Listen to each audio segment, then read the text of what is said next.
Thank you for the opportunity to be with you and for this workshop. And you'll notice that I addressed you as ladies. I can tell. You do things that I don't do.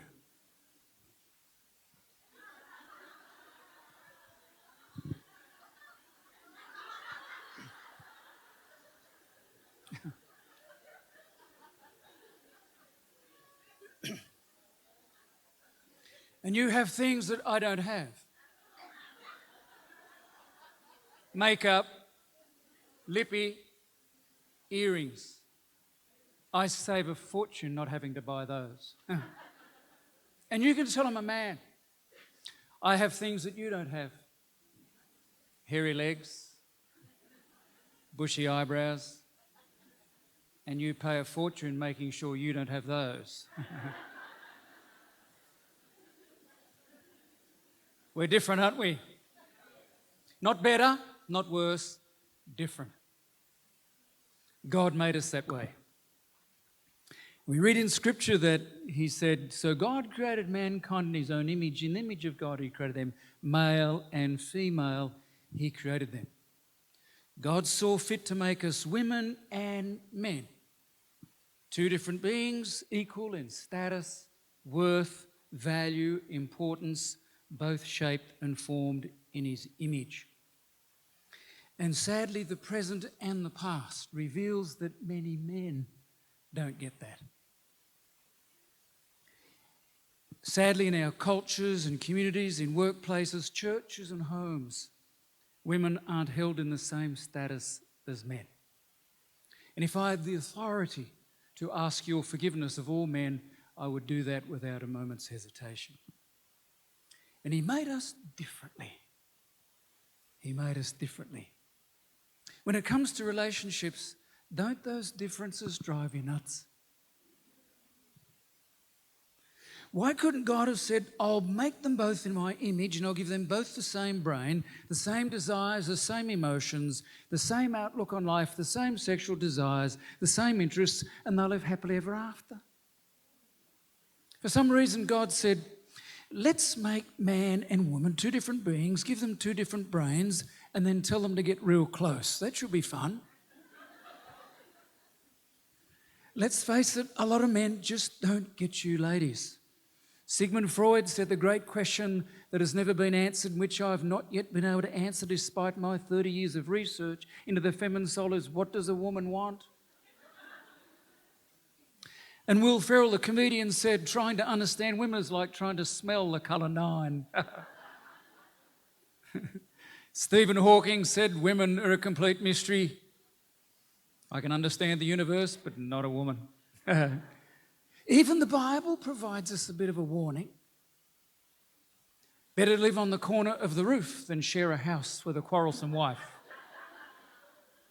It is better to live in the corner of an attic than in a beautiful home with a cranky, quarrelsome woman.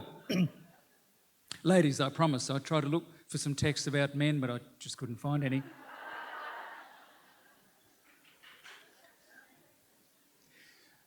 But maybe this quote will help us. Here's all you have to know about men and women. Women are crazy and men are stupid. And the main reason women are crazy is that men are stupid.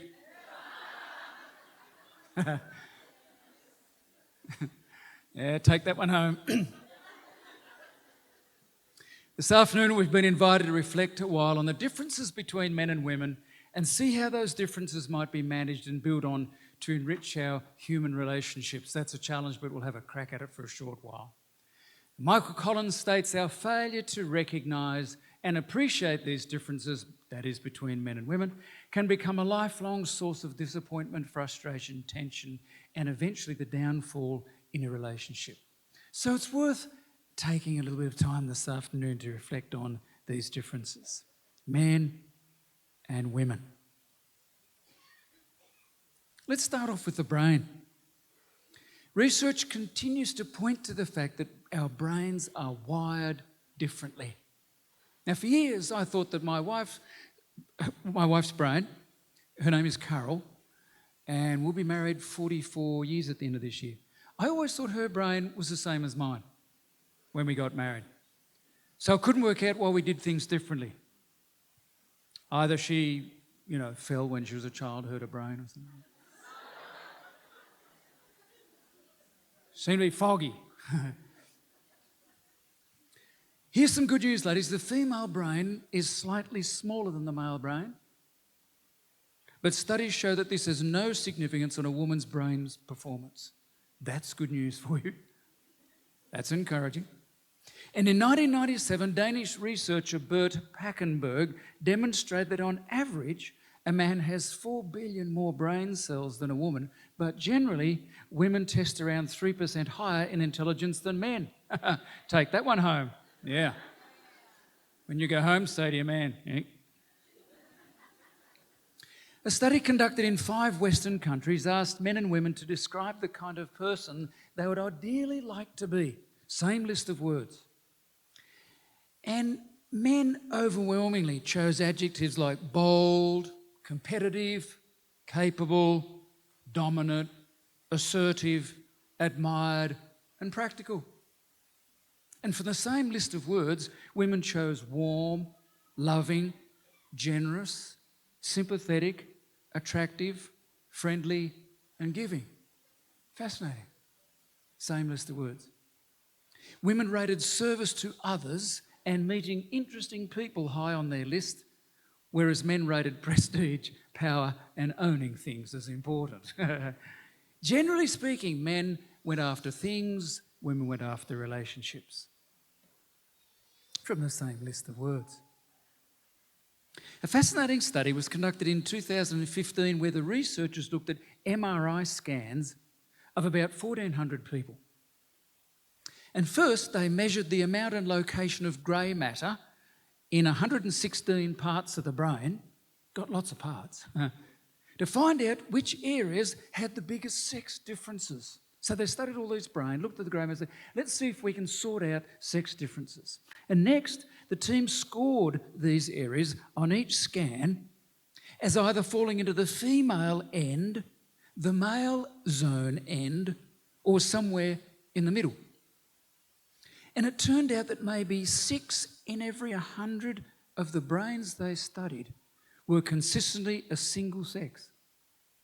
Only 6 out of the 100. Many others had a patchwork quilt of masculine and feminine features that varied widely from person to person. You've got a bit of male brain in you. That's a worry. To check their findings, the team used similar methods to analyse more than 5,500 people's personality traits and behaviour. And according to the research, while some activities were common in women, including scrapbooking, chatting on the phone and keeping in touch with mum, and others in men, such as playing video games and gambling, 98% of those studied didn't fit a clear gender profile. And their conclusion was this, that the human brains do not belong to one of 2 distinct categories. However, while the MRI research was going on and it focused on brain structure, another scientist has been exploring the way the nerve pathways that link them, like a highway system for the brain's traffic. And he, instead of studying the structure, he's studying the links between them. And this is what he said. Our studies are finding significant differences in the brain circuitry of men and women, even when they're doing the same thing. It's like 2 people driving from Philadelphia to New York who take different routes but end up at the same place. Well, I can understand taking different routes but ending up at the same place. You're kidding me. If you and I end up on the same planet, we're doing well, and more in the same town. The researchers suggest that women have more connections going left and right across the 2 halves of the brain. This could give them an advantage in pulling together information from different sources and drawing conclusions. The left half of the brain handles logical thinking and the right is associated with intuition. So, ladies, it seems that your left and right parts of your brain are much more connected than mine. But for men, the connections seem to go this way, front to back. Right? Instead, male brains have more connections from front to back, which may provide strong connections between brain areas for motor and spatial skills. That means males tend to do a better job at tasks that need hand-eye coordination and understanding where objects are in space, such as throwing a ball or hammering a nail. Now, when I share that with you, I can just tell, ladies, you were just fascinated by, this hammering a nail. And you're going to tell me, oh, I love the way my husband can hammer a nail. I come home exhausted from work. I can hardly remember what I had for lunch, never mind what I'm going to get for tea. The kids are crazy. The rubbish bin's overflowing again. The sink's full of dishes. The handle on the bedroom door has fallen off again. But all I need to do to feel good about life is see my husband hammering a nail. And the world's right again. Honey, you got your hammer? Isn't it interesting that you go this way, we go this way? It's fascinating. Did you know that we are more susceptible to certain diseases because we're male and female? Here's some more research for you. Research suggests that women are more susceptible to mood disorders. Gee, that surprised me. Twice as likely as men to experience clinical depression in their lifetimes. Twice as likely as men to experience post-traumatic stress disorder, and more susceptible to anxiety than men. But that's because they're married to men. Yeah, okay. Yeah. But men are twice as likely to become alcoholic or drug dependent. And if we're keeping scores, because you know what, they go down and get drunk. No, we won't go there. 40% more likely to develop schizophrenia, more apt to have dyslexia and other language problems, and notice boys' dyslexia rate is perhaps 10 times than girls. More likely to be diagnosed with autism, ADHD, Tourette syndrome, and raised toilet seat disorder.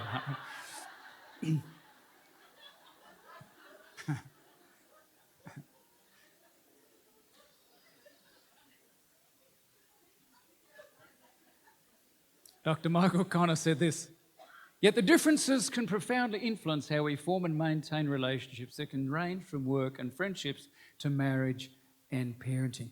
Those of us who are married here this afternoon, or those who have a close male friend, or those wanting to get married, I don't have a lot of time, but we could slip it in this afternoon. If you want to get married, you'll need to bring a man with you. But anyway, not quite into same-sex marriage just yet. We need to recognise how frustrating these differences can be. Just take shopping. For women, shopping is like talking. Doesn't need to have a specific point or objective. Can take place in an unstructured way over several hours. Doesn't need a definite outcome. In fact, most women find shopping rejuvenating and relaxing, whether or not they buy anything. This type of shopping gives man a brain hemorrhage in about 4 minutes. Men become anxious and frustrated in a dress shop when a woman tries on outfit after outfit, asks his comment, and that's risky. Does my bottom look big in this? Now, see, we as men know we're in trouble right there. Because if we say yes, we're gone for weeks. Right? If we say no, you say you're fibbing. But ladies, you can walk into a shop. You have about 10 dresses all in out and you try them on and I've seen you pull them down and then you can walk out and leave them all there. My wife did that recently. I think it was 12. And she said, "No, thanks, I'm not interested." I felt like rushing in. "Look, here's $10 for your time." And how do you do that? A man's clothing usually reflects the male brain set, predictable, conservative, and bottom line oriented. But see, you ladies love testing a wide range of clothes because that fits the pattern of your brain. A range of emotions and feelings and each different outfit to reflect the mood. And ladies, how about standing in front of your wardrobe and saying, "I've got nothing to wear"?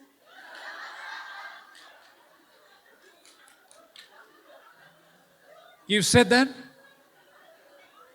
Yesterday? My wife said that recently. Serious, she stood in front of the 3/4 of the cupboard and she said, "I've got nothing to wear."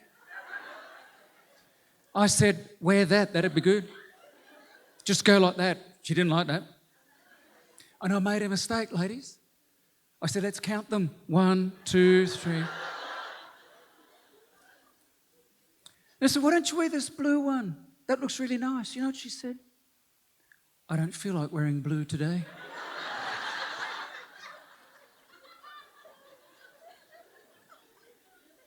Can you imagine a guy standing in front of his cupboard saying, I don't feel like wearing red today? Well, he wouldn't have anything red there in the first place. So if it's in the cupboard, put it on. In fact, if it's in the cupboard, it's a bonus. It's not in the ironing cupboard. Right? It's up there. It's most put it on. If it doesn't match, doesn't matter.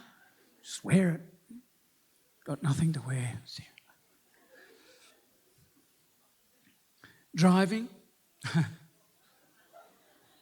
In the past, if a woman was driving and she was lost, you know what you ladies would do? You'd hop out and ask somebody. Oh. That's a sign of weakness.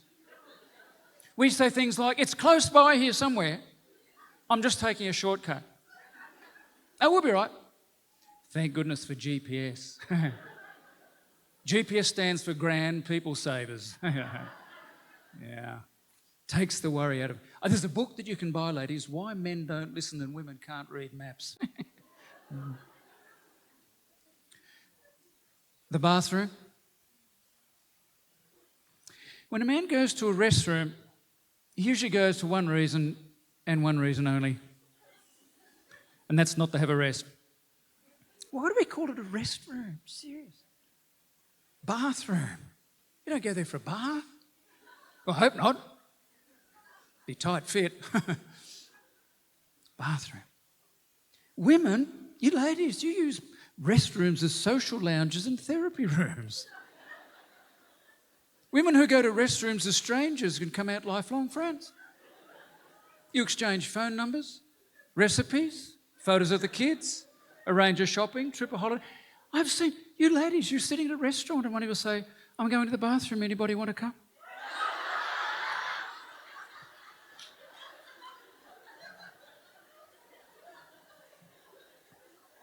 What do you do in there?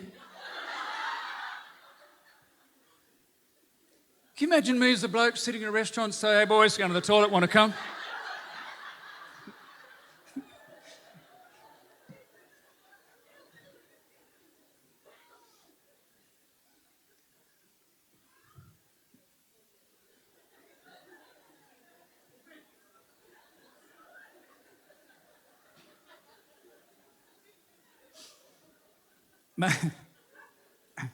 Maybe the place where we really experience these differences is in the talking department.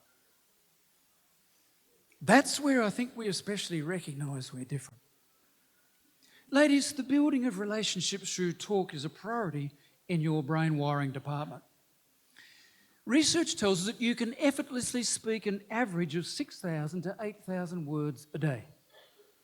You use an additional 2,000, 3,000 vocal sounds to communicate, as well as 8,000 to 10,000 gestures and,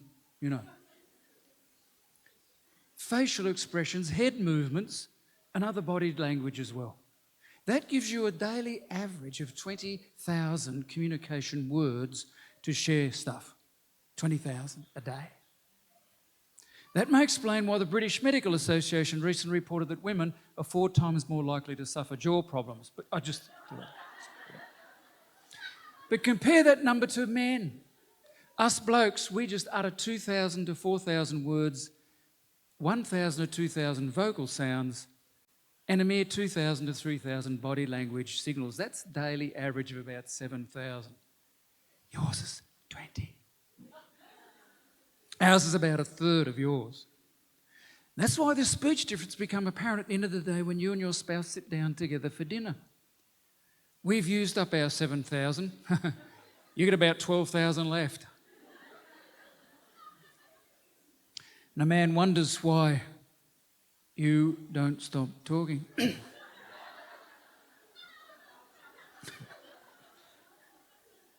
So you ladies generally talk outside your head. We as men talk inside our head. Right?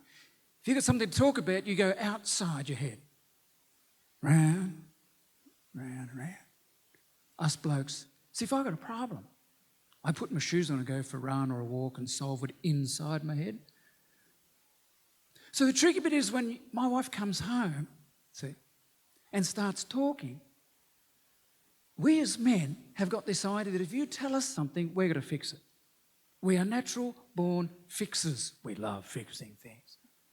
Every man's got to have his man shed. And it's the same with words. And when you ladies come home and start talking, you've got to remember that the natural first thing a man will do is, she's telling me this to fix it. So we dive straight into fix-it mode. Don't you hate that? Okay. And we think, wow, where did she get all these words from? And you give us so many words that we run out of the ability to fix them all. We were left, see, we can only do one job at a time. That's how our brain works, right? You start talking, we centre on that first problem. We're trying to fix that. You've added 5 more. We love fixing things. My wife came in, true story, my wife came home from uni one day and she started telling me about her boss who was creating, one of the ladies there who was creating a hassle for her. I thought, I can fix that. That's my job. And obviously she's telling me to fix it, otherwise she wouldn't bother telling me. So I went down to the computer and started typing, dear, and I was serious. I called out, what's her name?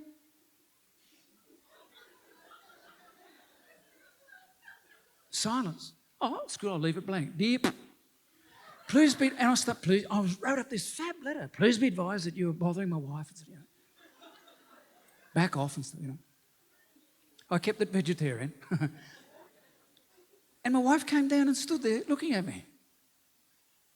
She said, what are you doing? Typing the letter. What for? Well, you got to take it to this lady. What's her name? And she looked at me and said, egg for brains. I'm typing your letter. What for? I don't need a letter. Yeah, you got to fix it. But I don't need a letter. Well, why'd you tell me? If you don't need a letter, you don't tell me. See, us men love fixing things. So ladies, if you come home, start talking, get ready. It's a natural, normal thing to do. So you need to tell your husband, honey, zip it. Honey, I want you, first thing, before I talk to you, go and look in the mirror. How many mouths do you have? 1. How many ears? That's right. Switch that off and switch these on. God gave you 2 ears and 1 mouth for purpose. You'll have to tell him because he doesn't know. Okay? So, and then you can start chatting to him and hopefully he learns to listen. And what happens is that, as we said, because a woman talks outside her head and a man talks inside her head, that silence for a man can bother you, I guess. When you come home and you start talking to your man and he goes quiet and silent, you think, hey, come on, talk. Especially if your man's stressed, right? If he comes home all stressed up, say, come on, honey, tell me about it, talk. That's your brain working, not ours. We just want to sit there quiet and sort it out. And so a good friend of ours, a lady, single mum, we were visiting there for some reason. Her son, about 20-something, come in the door. She said, hi, son, how was your day? Tell me about your day. What did you do? Who did you see? Did you have a good day? And I'm thinking, let him get in the door. And she's doing what she needed to do, right? All he wanted to do was to sit down, come in and shut up. That's what a man wants to do. See? Because you like to talk. It's normal for you. Communication feeds your female psyche. Don't feel bad about it, but just get ready to be misunderstood. And the silence of us, you want us to feel better by talking, but that's what you do. And see, under stress or pressure, a woman's speech function is activated and you start talking often non-stop, don't you? If you're stressed, you talk lots to anyone who will listen. Someone down the street. And you can talk about your problems to your friends for hours, giving a thorough report of details, and then you give the problem another post-mortem, and then you study the post-mortem and talk about that. And you can talk about present problems, past problems, possible problems, problems that have no solutions. And when you talk, no solutions are sought as you receive comfort and relief from the process of talking, right? Your talk is unstructured and several subjects can be discussed at once. That's a staggering thing for a man. That'll drive us nuts. Because we feel as if we've got to solve them all. Got to fix them. And if there's any men, I noticed a few token men here, bless you. Men, I just talked to them for a sec. Man, the best thing you and I can do is learn to listen to our wives. And we just learn some really neat key listening words. They're not difficult. Things like, uh-huh. Took me ages to get that sorted, but I got it now. Uh-huh. Oh. Oh. Wow. I found that last one really neat because I was really tired and said it backwards. Didn't matter. Wow. And if I really wanted to score points, I'd say, how did you feel about that? Ooh.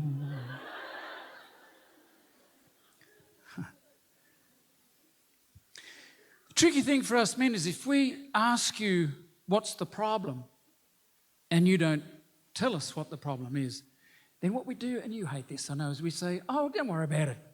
Get over it. It's nothing. You're worrying too much. That doesn't go well, does it? No, because that belittles who you are, because your story is important. And we as men need to learn, ooh, and stay with you and invest in your story. Because my experience has been, and research tells us, that as you ladies talk about it and go round and round without having to solve the problem, you may, if there is a problem, solve it. And if you don't, it doesn't matter. You just feel good by talking about it. That's the way your brain works. It's all okay. Keep talking. That's good. But I have a solution for you, or something to share with you ladies as well. When it comes to listening, a common expression women use, it's a bit of a turn-off for men, is, you're not listening. See, when a woman uses that phrase, it frustrates us blokes because we're doing our best. You know, we're having a crack at it while we're watching telly or something. But it also reminds us of our mothers, because that's how our mothers talked to us when we were kids in trouble. You're not listening. Okay.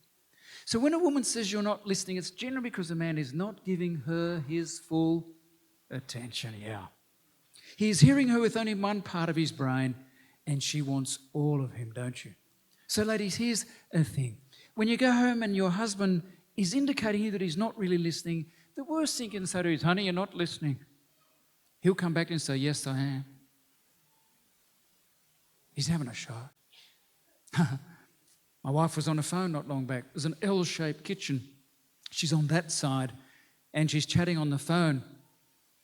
And I think she's talking to a sister. It sounds pretty heavy, but anyway, I'm a man, I'm on a job, I'm on a mission. You know the little rubbish bin you have under the sink? You all got one of those? Yeah. So I was going to take that out, tie the knot in the plastic bag and take it out to the rubbish bin outside. So tie a knot really good. And I'm carrying it out, and as I'm carrying it out, my wife puts the phone down and started telling me about that conversation. Now, I'm smart. I know I've got to listen. So I'm saying, yeah, oh, yeah. Came back inside, and she's standing there like this.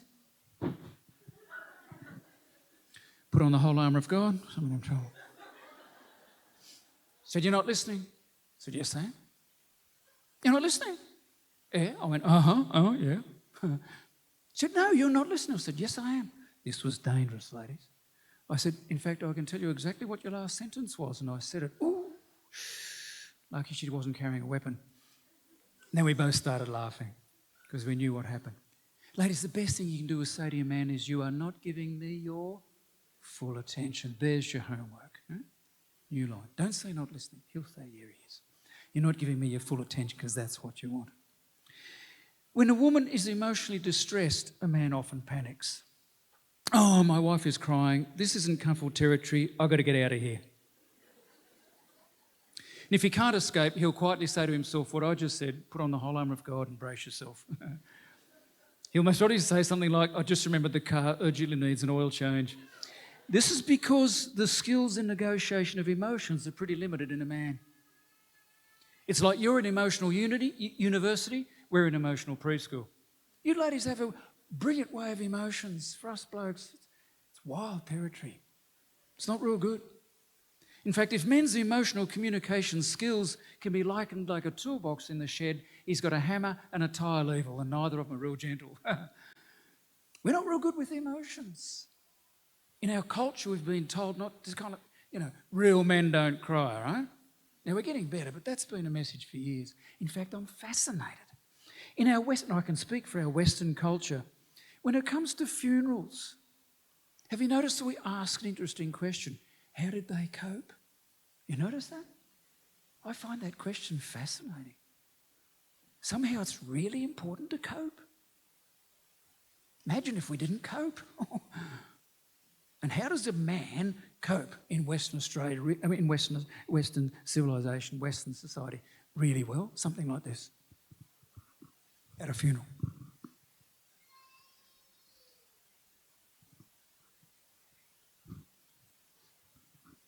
Yeah, cope really well. Really? If we weep and cry, didn't cope real well. It's fascinating. We're not allowed to share our emotions. And if there's one message I hear from ladies often, it's, I don't know who my man is. He lives in his head. There's nothing here. I was in a Pacific island a couple of years ago. Ran a church service where I interviewed little kids and middle-aged and businessmen and a matriarch of the island. She was a well-known matriarch. And I interviewed her and I said, you've got 3 minutes. What would you like to say to the congregation? She said, can I? And I said, what have I done? And she paused and she said, you men out there, this is Pacific Island. She said, you men out there, we're tired of this silent, quiet stuff. We want to know who you are. You share your hearts and your thoughts and your feelings with us and come alive.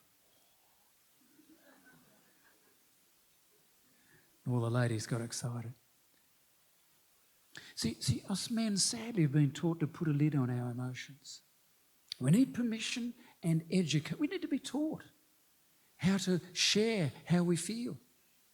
And when one of my tasks, which I love doing, is basic counselling skills for clergy, for pastors. We need to give them permission to feel. We actually hand out literally a big list of feeling words and say, have a look at some of these. Didn't know they existed. Because we don't know how to feel. And I'm convinced that a lot of loneliness in marriage is because we don't know how to do that well. And what men often ask is, what are women trying to accomplish when they become emotional? But that's a hopelessly male question, right? What are you trying to accomplish when you're emotional? Because when men say a woman is being emotional, they're not talking about joy and happiness and fun and play and adventure or passion. They're positive emotions. We don't have a problem with those. It's the dodgy ones. Men have a problem with the so-called negative, like sadness, anger, fear, disappointment, jealousy, loneliness, shame, insecurity. They're the difficult ones. And the majority of men believe that talking about these feelings will only make matters worse. Wrong, right? We think, if we talk about sadness, it'll only make it worse. But that's the way you ladies work. Your brain is wired to air and talk and go around those. And as you do, you're able to calm and soothe. But we as men think, we can't talk about that. I saw this neat little cartoon the other day where this lady and man are sitting opposite and she says, our marriage is in trouble. I think we should talk about that. And the man quietly says to himself, my marriage is in trouble. I better shut up about it.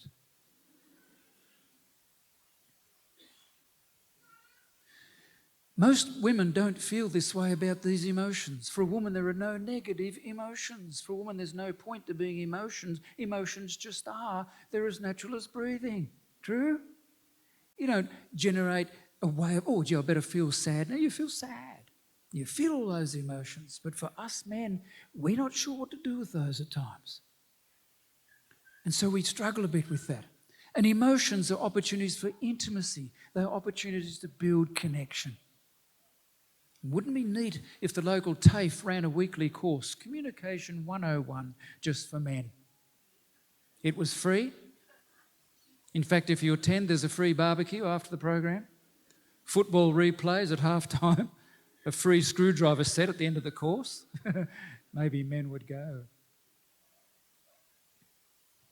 And when it comes to stressful issues, a man mistakenly feels that if his wife is to feel better, she needs some solace and quiet time. Have you noticed that? And sorry, ladies, that's where we get it wrong. We've got to learn that as well. When you are stressed, for us men, when we're stressed, we kind of like quiet time. But for you as stress, my experience has been in the research is you like us to come to you, right? Just come close and hold me. Now, that's tough for men because that just doesn't make sense to us, right? But that's what you want. Hold me, hug me, and let me know it's okay. That's not easy for us men. Because when we're stressed, we want solitary space. But for you ladies, the worst thing we can do is leave you in that time. And Susan Johnson says to us as men, turn towards the raw. That's the phrase she uses, turn towards the raw. Are you kidding me? We as men are designed, if there's danger, you run. When we hear the roar, fight, flight, or freeze. Run. When you ladies get emotional, sad, lonely, teary, that's like there's the roar, run. Everything in us says, move away from that. It's dangerous. We don't know what to do with it. And we as men need to learn to say, hey, and turn toward you. That's tough. I'm putting up my hand. It's tough. But if we could do that, I think that would make a difference, right? If we could come towards you and draw closer just when you need us most. If we could learn that skill and be men of courage and walk towards you and let you know it's okay, we're with you, we're there for you. We'll just be silent, be ready to listen and hear you out. What a huge difference that would make. And research continues to demonstrate that the best thing we can do to enhance and enrich our intimacy in marriage is to not try to talk you out of your feelings, not try to minimize them, ignore them, belittle them, but to provide you the safety you need to express and share them. We need to learn not to get angry and frustrated as you work through your emotions, not to walk away or give you the silent treatment, but to stay present and let you know that we are there for you and ready to hear from you. And this provides you the assurance that all is safe and okay to work through those feelings. Sharon Hart Morris wrote this, despite our differences deep down, we all want the same thing, to have a close, emotionally safe relationship and to feel loved, respected and understood. You might remember John Gray wrote a book, Men Are From Mars and Women Are From Venus. I think he overdid the cave model, but he's written a number of books, Mars and Venus Together Forever. In one of that he said this, today's wives do not leave husbands because they're not being provided for. They leave because they are emotionally and romantically unfulfilled. And then he said, husbands do not leave wives because they can't make them happy. Generally speaking, a man gives up on a relationship when he feels powerless to succeed in fulfilling his partner. That suggests to me we need to spend more time talking about and understanding how we work as male and female and working out ways of honouring and caring for each other better than we do. John Gottman's research is very, very significant. John Gottman, if you heard of him, he and his wife established a clinic or a love lab, he called it, in Seattle. It was just an ordinary unit looking out over the harbour of Seattle, and he invited couples to come and spend time in this unit. And they bring their stitching and their knitting, that was the men, and their newspapers. And they just knew, but there was a bit different. There were 3 video cameras on them from 9 in the morning to 9 at night. He had sweat measures on them, because when you and I sweat, it's often an indication of nervousness. He had heart and blood pressure monitors to see what was happening in conflict. He even set up a gigalometer to measure how much the chair was moving, because when we're nervous, we often wriggle in the chair. And he studied these couples for 15 to 20 years. And he went back and tracked all the ones that sadly divorced, ended their marriages. And he sat there and watched for hours this couple living in this unit. What did they say? How did they say it? How did they talk? What was going on? He had just pile and pile of data. And then he studied all the ones that survived and went back and looked at all that data and wrote a book called The 7 Principles for Making Marriage Work. And he said this, he said over 60% of couples divorce not because they're fighting all the time, but because they're lonely. Because one or both are lonely. People, we don't fight apart, we drift apart. It's the loneliness that comes first, the fighting comes later. Do you realise the significance of God's words to Adam? It's not good that man should. Loneliness is an antidote for it's a healing thing. Do you realise that you and I, when we are lonely, now there's a difference between alone and lonely. You and I can be out on the water here in our kayak for all day and not feel lonely. We might be alone, but not lonely, because we know when we come home someone's there for us. But we can be at the footy, 80,000 fans, and be lonely as. And the long-term effects of loneliness is equivalent to smoking 15 cigarettes a day. That's the impact on our health. It's not good that you and I should be alone. We're designed to connect. We are designed for intimacy. It's exciting.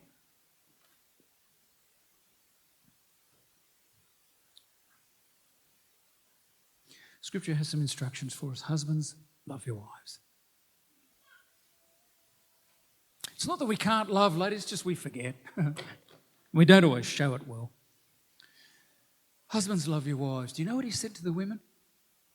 Did he say, wives, love your husbands? No. Why? Because you know how to love. You love so profoundly. But as Emerson Eggerichs, you might have heard of him, writer, Christian writer. He said, you can ask men, does your wife love you? Yes. Does she like you? No.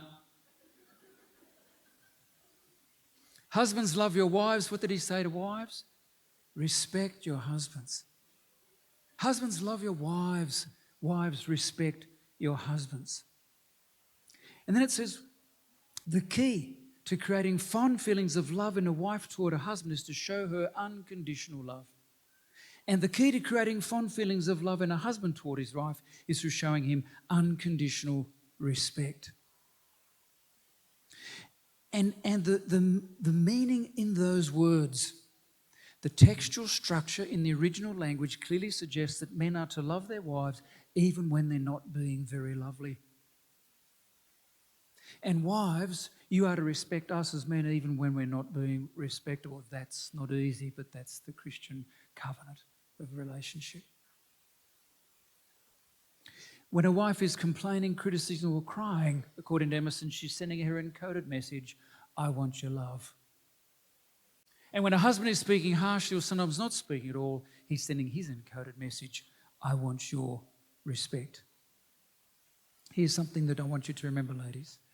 During marital conflict, men placed a higher value on feeling respected than on feeling loved. Isn't that interesting? In conflict, men were asked, would you prefer to be loved or respected? And men easily said, we want to be respected. Eggerichs suggested 6 ways a woman can show respect to her husband. Appreciate his desire to work and achieve. Appreciate his desire to protect and provide. Appreciate his desire to serve and lead, to analyse and counsel, for shoulder-to-shoulder friendship and for sexual intimacy.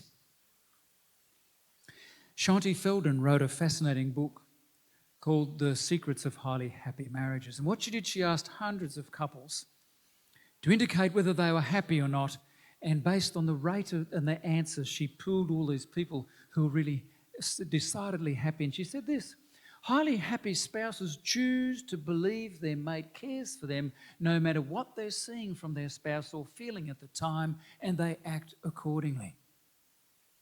They choose to believe the best of their partner.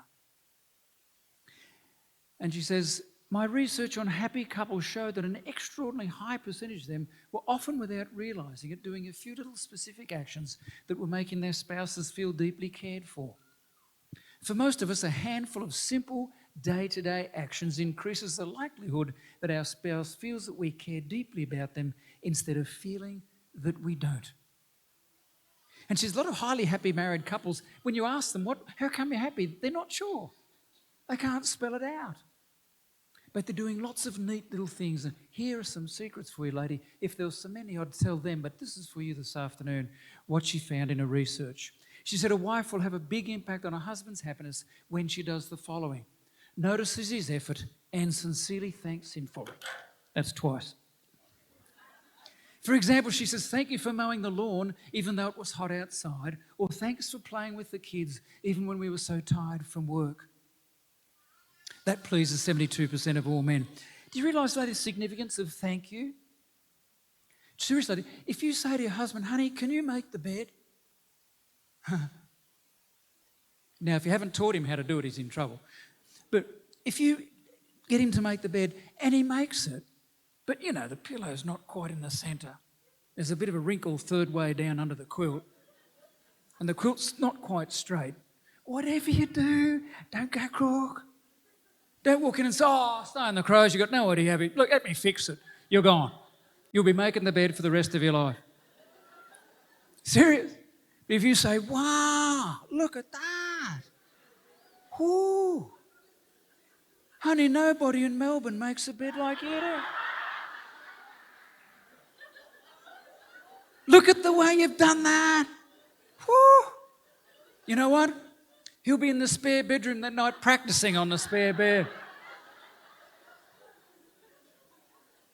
I say to ladies, honey, tell your husband, honey, nobody mows the lawn like you do in East Prahran. You'll be out at night with a torch mowing them. You know what? Women thrive on communication. Remember, it feeds your female psyche. Men thrive on affirmation. It feeds our male psyche. Here's some research I want to show you. I'm going to hang on to this tight. Women long to hear the words, I love you.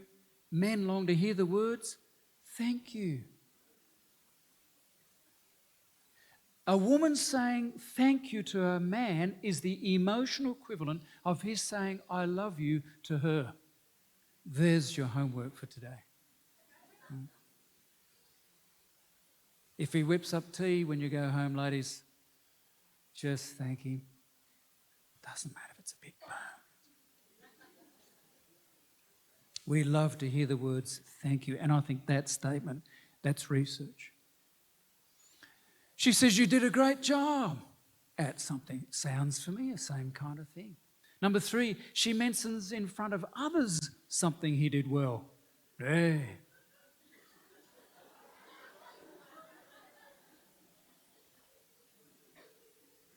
Hey girls, should see how my husband makes the bed.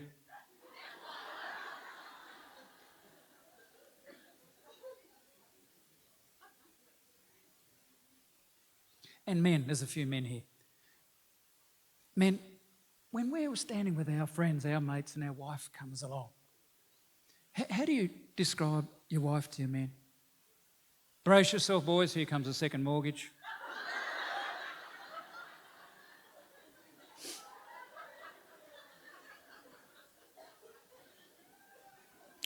Oh, hang on, boys. Here comes a dragon. I can feel the heat. No! Hey, boys. Have you met the princess?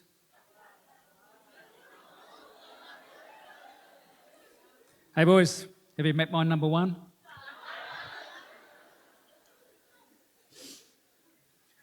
She shows she desires him sexually and that he pleases her sexually. Sorry, ladies, but it's just us blokes. If you want to go crook at that, go crook at him, because that's the way he made us. All right? Yeah. Don't know why God didn't make us the same. Yeah, okay. She makes it clear to him that he makes her happy. Isn't that cool? She makes it clear to him that he makes her happy. For example, she expresses appreciation for something he did for her with a smile, a words, a big hug. 85% of men, it pleases them. Remember John Gottman? What he found was this. There were 4 things that couples practice, and we're going to finish on this because it's time I went and caught a plane. There were 4 things that women did and men did in his unit that pretty well might have would indicate that their marriage was going to kind of go down the gurgler. Now, there were several things, but I'm just going to share with you a few. And he called these the 4 horsemen of the apocalypse. He's a Jew, he knows Revelation. Number 1, criticism. Criticism. A criticism is a bit different to a complaint. I can complain to Karen and say, honey, you're supposed to get petrol in the car. It's Friday afternoon, you forgot. That creates a problem. That's legitimate, right? But if I say, oh, stay on the crows, you forgot petrol again. You were so much like your father. You're hopeless. See, that's criticism. It's character assassination, right? That's the difference. And as soon as you dive into criticism, and the next one is contempt, and that takes about 7 years in a down-the-hill marriage. Contempt is the worst of the 4 horsemen because it conveys disgust. And often we don't use words to convey contempt. We just use our eyebrows or our eyes. We just roll our... Our partner says something. Contempt conveys this. Imagine having intimacy and a closeness in a relationship if we convey disgust. It isn't going to happen. Now, quick quiz. Which gender, male or female, would be most at risk for using criticism in a marriage? Those who think men? Those who think women? Way, you're harsh on yourselves, but you're right. Ladies, you tend to use criticism more than us blokes. I wonder why that is. You love criticising, yeah. Who generally is the relationship caretaker, women or men? Remember that selection of words? Love, kind. You love relationships. We like things, generally. You go up, you're the relationship chaser, we're the chasers. If something's wrong, you go after it, we run the other way, generally, okay? So you go after it. The crazy thing is that you have this idea that if to fix something, you'll go crook at him. Oh, pick up your clothes off the floor. Oh, I'm sick of stepping all over the clothes. Pick them up. And you somehow imagine that when you say that to him, he'll spin around and say, oh, honey, of course. How silly of me. How silly of me. Like, yes. Does it happen? So why do you keep doing it? It's like if you come to me and I'm a mechanic and you bring me a car and you say, oh, it's noisy, it's not going properly, because I know you women, you're not always good with cars, but it's okay, it's okay. There's a funny noise under the bonnet. So I lift the bonnet and I've got a hammer. All right, start it up and I get the hammer and hit it. Boof, boof, boof. Start up again. Does that fix it? No, didn't fix it. And all I've got's a hammer. What can I do? I can only hit it harder, right? Boom, boom, boom. Try that. Didn't work. Oh, maybe it's not broken. You know, we've only got one tool. We can only use more of it. But if it doesn't fix it, we need to throw it out. Ladies, criticism, it doesn't work with us blokes. In fact, the research says the more you persist after with negativity, the harder we'll fight back. So you've got to find a new way. I don't know what it is, but find it. No, it's all right. John Gottman found two more. Defensiveness. We get defensive. Me? No, not me. And what we call what he calls stonewalling. Stonewalling is where if you ladies say to me, and I'm your partner, imagine having all of you wives, I suppose Solomon did it, if you say, honey, tea's ready, can you come down now? And I'll just keep watching telly. Or if you're concerned about something, I'll just keep reading the paper. That's stonewalling. I'm letting you know, you just rattle on, I'm not interested, right? Which gender would be at risk for using defensiveness and stonewalling? Sorry, ladies. Why do we keep doing that stuff? Crazy. Here's three things that successful couples did for finishing. Successful couples got to know each other incredibly well. What John Gottman called enhance your love maps. Seriously, the best thing you can do is get to know each other really well. See, we think, us men, we think, I know my wife really well. Yeah. Yep. I know a favourite colour. And I know a favourite flower. What's that? Self-raising flower.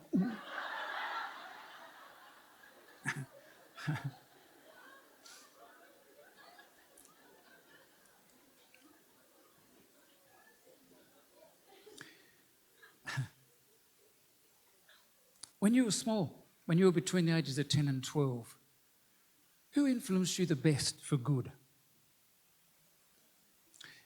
Which was the safest room in your house when you were growing up as a child? If you had $5,000, what would you spend it on, apart from a gift for me? What's your favourite charity and why? See, we get some really neat questions. And when you're driving together, ask each other questions. When you're lying in bed at night, ask each other questions. Get to know each other incredibly well, some good serious questions. I was walking with Carol some time back and she said, whose turn is it to ask questions? I think it's mine. If you were to die tonight, who would you like me to ask to take your funeral? I did ask her that. When she picked herself up out of the hedge, she... I don't know. So that's why I asked you a question. About 2 nights later, we go another walk. She said, whose turn is to ask the question? She said, I think it's mine. If you were to die tonight, I said, no, you ask, you get your own questions. But we ask questions, get to know each other incredibly well. They act as buffers and anchors for the tough times. It's like putting money in the bank, emotional money in your bank. And when the tough times come, you're not going to throw each other out because you've got this wealth of knowledge. Number 2, nurture your fondness and admiration. Nurture it. One of the biggest risks we take in marriage is we assume each other's love. We take it for granted. Seriously. And if you write assume on a board, which I'd do if I had one here, ASSUME, and put 2 lines through it, you make an ass out of you and me. Right? We can't afford to assume each other's love. Ellen G. White wrote a letter to her son. And in TF language, not Ellen G. White language, but she said, son, you work your tail off to win the heart of this woman. Don't stop now. Keep it going for the rest of your life. We need to date each other and take care of each other. Let each other know that our number 1. Nurture your fondness and admiration. And the third one, turn towards each other instead of away. This is particularly for us men, but turn towards each other instead of away. And John Gottman illustrates this lady who was in the unit, and she hopped up out of her chair and she went over to the window and she said, oh, look, there's that boat that went past yesterday. And now he says, I'm going to watch the husband because he's going to either be a breaker or a maker of his marriage. And I thought, you're kidding me? And he said, some men turn against. They say, oh, what would you know about boats? Isn't that horrible? Or they just sit there and do nothing. Turn away. So the smart husbands turn towards. They hop up and they say, oh, yeah, no, look, the sail's different, I think. Man, a few men here, when we're shopping, pushing the trolley, right? Isn't it neat that they fix the wheels now? They don't go wonky. And we're pushing the trolley and our wife says, honey, have we got any bleach? Don't just stand there. It's beginner. No, just say, honey, I'm not sure. Let me go and get some just in case. When you go home, you've got 15 bottles of bleach, but it doesn't matter. You got a marriage. The most important relationship skill of all is anticipating setbacks and acknowledging the necessity of relearning a lesson until it becomes second nature. This understanding gives us the hope to be patient and the forgiveness to be loving. May God bless you all in your relationships. May they be everything they can be. Thank you and take care.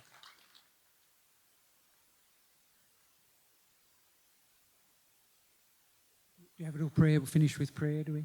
Why don't we do that? Lord, we thank you for our marriages and our relationships. We thank you for making us who we are. Male and female, you created us in your wisdom, not ours. Forgive us for getting it a bit messy.